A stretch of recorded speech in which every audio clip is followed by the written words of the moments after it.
Oi, eu sou Maísa e hoje eu vim falar das melhores leituras do mês de julho. O mês de julho foi um mês extremamente produtivo, consegui ler 14 livros e histórias muito boas. Infelizmente não dá para falar de todas elas aqui e por isso eu sempre tento trazer apenas 5 delas. Antes de começar mostrando essas histórias, eu queria te pedir para curtir, compartilhar, se inscrever no canal, me procurar nas outras redes sociais, enfim, diversas formas de conversar sobre livros. O primeiro livro que eu preciso mencionar aqui é Duna, e quando eu comecei a rascunhar os motivos que me deixaram feliz com essa história, eu preenchi uma página inteira. Por conta disso, resolvi fazer uma resenha específica para Duna. Sei que existem várias outras por aí, mas resolvi dar o meu ponto de vista dessa história e vai sair então um vídeo a mais essa semana, na sexta-feira, só falando sobre Duna. Outra leitura que eu fiz agora no mês de julho foi A Canção do Mar, uma publicação da Galera Record, uma fantasia em volume único, que é uma delicinha. É uma história muito interessante, que nós vamos ter uma cidade, que é Sparrow, que está sob uma maldição. Há 200 anos atrás, eles mataram 3 irmãs com a justificativa de que elas eram bruxas, porque elas eram mulheres encantadoras e estariam enfeitiçando os maridos e os namorados. Depois disso, todo solstício de verão, essas 3 irmãs voltam e elas vão se incorporar em 3 mulheres, em 3 adolescentes dessa cidadezinha, com o objetivo de se vingar. Então elas vão matar garotos. A gente vai conhecer que a Penny ela mora numa ilha que tem um farol com a mãe dela. O pai dela desapareceu alguns anos atrás e ela sempre evita as festas que dão abertura à temporada Swan. Porque o que acontece é que essa cidade acabou tornando turística em função da história das 3 irmãs, e muita gente vai para lá para conhecer essa história e, evidentemente, alguns deles acabam mortos.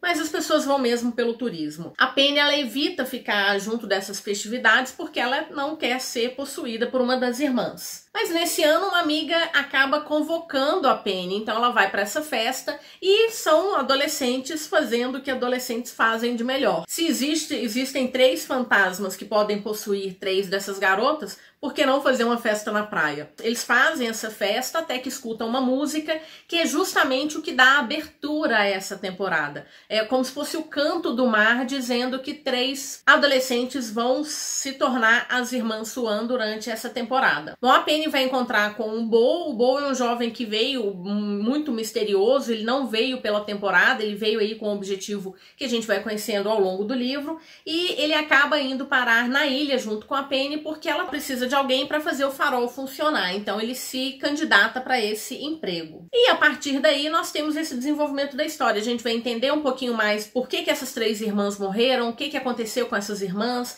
como é que foi todo esse passado, e vai acompanhando também devagarzinho a investigação, porque eles entendem, a população dessa cidadezinha entende que para acabar com a maldição eles têm de matar a adolescente que está possuída. Então a temporada se torna uma nova caça às bruxas. Bom, eu sei que muita gente disse que o plot dela era relativamente previsível, eu confesso que eu não fazia ideia, foi um plot que me pegou, uma reviravolta que me pegou. Eu achei incrível a história, é uma história muito bem escrita, uma narrativa muito fluida, a gente não consegue largar o livro, a gente vai ficando imerso na história, extremamente curioso. Eu achei assim um final muito digno para a história que foi apresentada, um livro muito rápido de ler, cerca de 300 páginas, com uma linguagem também em alguns momentos muito lírica, e foi 5 estrelas, favoritado. Eu falei de A Cidade de Bronze, foi a melhor leitura que eu fiz no mês de junho. O Reino de Cobre foi uma das melhores leituras do mês de julho. Uma publicação da Morro Branco, da S.A. Chakraborty, que a gente tem uma história que vai se passar ali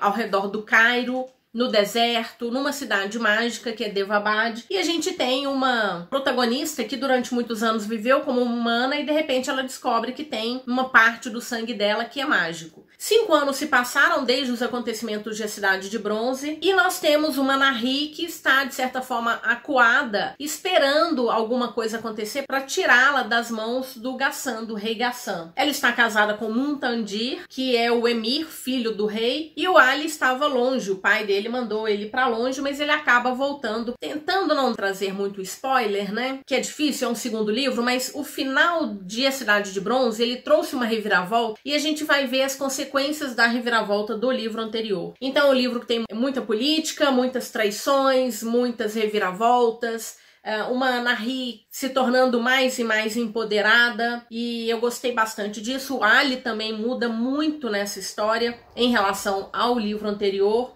Ele melhora muito aos meus olhos, ele cresce muito aos meus olhos. E a gente tem um Dara que... o Dara é aquele personagem realmente que a gente quer colocar num potinho. Ele merece muito redenção, mas ele continua tão inocente. Eu não consigo entender um ser que é milenar, que continua caindo em conversas eternamente, né? Ele vai ser sempre a arma de alguém. E ele se permite ser a arma de alguém. Esse que é o problema.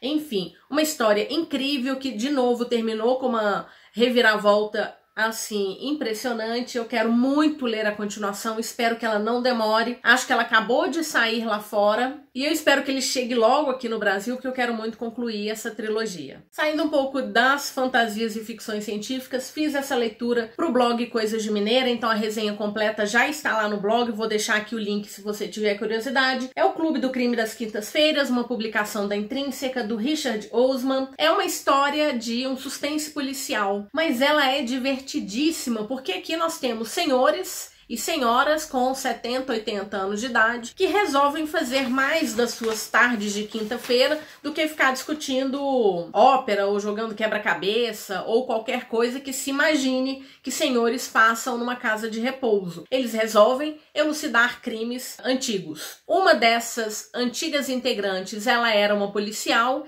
e ela acabou guardando alguns arquivos de crimes que não foram solucionados.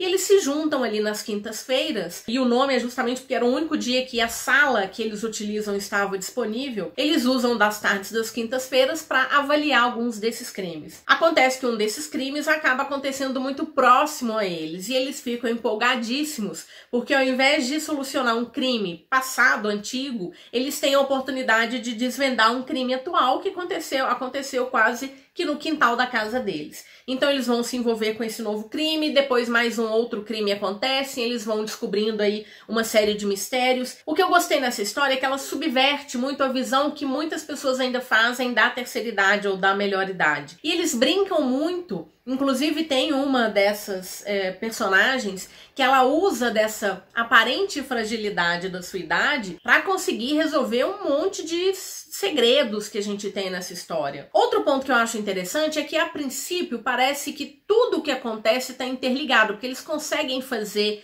esse trançado desses mistérios todos. Mas alguns deles vão sendo histórias à parte, então não existe uma história completamente linear. E o que faz também um contraponto, porque eles estão pensando em 1000 coisas ao mesmo tempo, não necessariamente o que eles estão pensando levam diretamente à resolução do crime, mas podem levar à resolução de mistérios que os cercam também. Então eu achei interessantíssimo isso. E fora as pérolas, né? Então aqui eu fiz algumas marcações, porque eles trazem reflexões que eu acho muito importante para todos nós que queremos um dia estar na terceira idade, na melhor idade. Um grupo de velhinhos deliciosos de acompanhar, e deu tão certo, foi o primeiro livro do autor, ele já está escrevendo a continuação, porque realmente acredito que esse grupo aqui pode se tornar um grupo de detetives que vai ficar aí para quem gosta de histórias de suspense policial por um bom tempo. No último vídeo de melhores leituras eu tinha falado de Sombria e Solitária Maldição, que é uma fantasia que vai fazer um reconto de A Bela e a Fera, e eu trouxe agora a continuação Feroz e Dilacerado Coração, uma publicação da Plataforma 21, da Bridget Kemmerer. É o segundo livro, uma trilogia, o terceiro livro ainda não foi publicado aqui no Brasil. Os dois terão resenhas também lá no blog Coisas de Mineira, se tiverem curiosidade, quiserem ler um pouquinho mais, a resenha completa tá lá. Vou deixar o link do blog, porque se não me engano as resenhas ainda não saíram. O primeiro livro, eu sei que muita gente criticou, ele é um livro muito lento, e um livro de certa forma previsível, a não ser a reviravolta final. Mas ele tem um personagem, e eu já tinha até comentado dele, que é o Grey, que é o comandante do Príncipe Rain. E o Grey é um personagem interessantíssimo, eu tinha certeza que ele tinha muitas facetas para mostrar. E ele faz isso justamente no final do primeiro livro. Aqui nós temos uma história que vai basicamente acompanhar o Grey. Eu sei que muita gente ao mesmo tempo não gostou desse segundo, porque a gente tem um pouco de uma subversão dos papéis. Então o Rain, ele aparece aqui muito mais vilanesco do que era no livro anterior.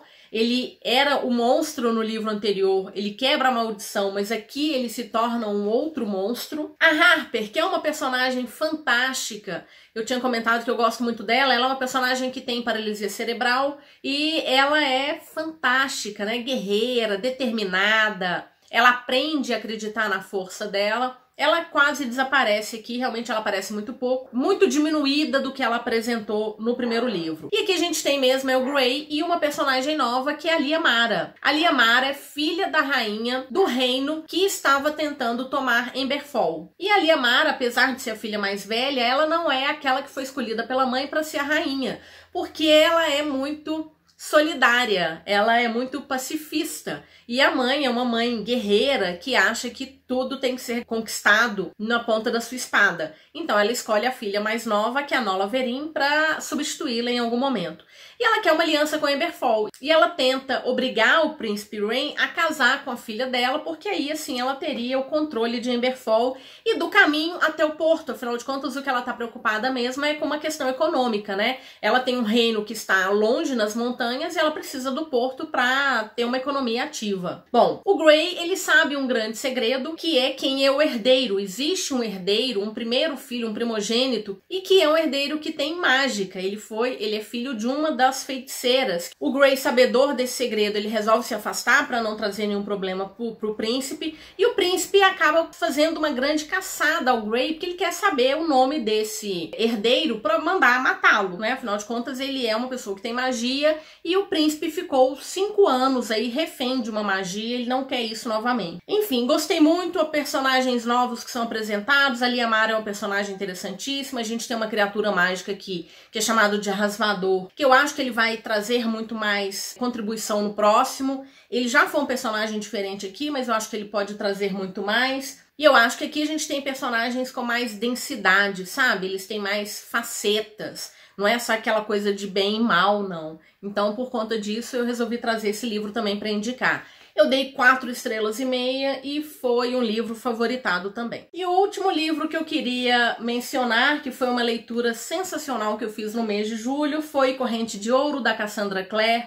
uma publicação da Galera Record. Fiz essa leitura com a minha Parabatá, Juliana, então nós temos aí feito leituras do mundo dos Shadowhunters. Eu sei que muita gente tem preguiça de começar a ler os livros da Cassandra, porque nós já temos 6, 7, 8, 9, 10, 11, 12. Esse aqui seria o 13º, fora os livros, os spin-offs. Tenho a percepção clara, ao menos pra mim, de que ela amadureceu muito dos seus primeiros livros até esse daqui. Sinceramente, eu gostei de Instrumentos Mortais porque ela trouxe um mundo novo, mas eu fiquei com preguiça em alguns dos livros porque ela não saía do lugar. A sensação que eu tinha era essa. Gostei muito de Peças Infernais, gostei daquele final, apesar de acabar com o coração da gente. Gostei muito de Artifícios das Trevas, mas eu acho que agora ela teve um salto realmente. Ele é uma continuação, não direta, mas na sequência dos livros de Peças Infernais. Então ele se passa ali na era eduardiana, se não me engano.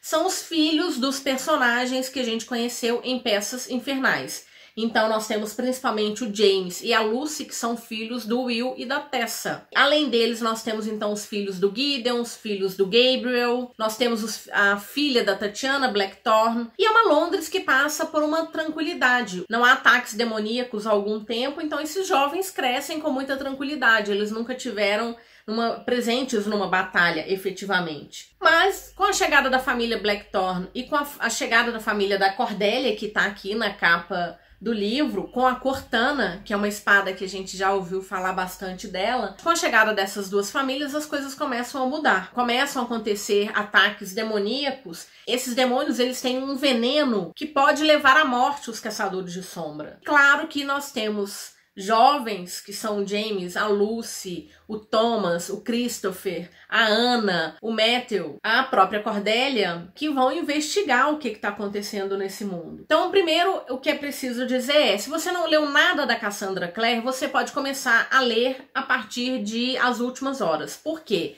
Ela faz uma nova apresentação desse mundo.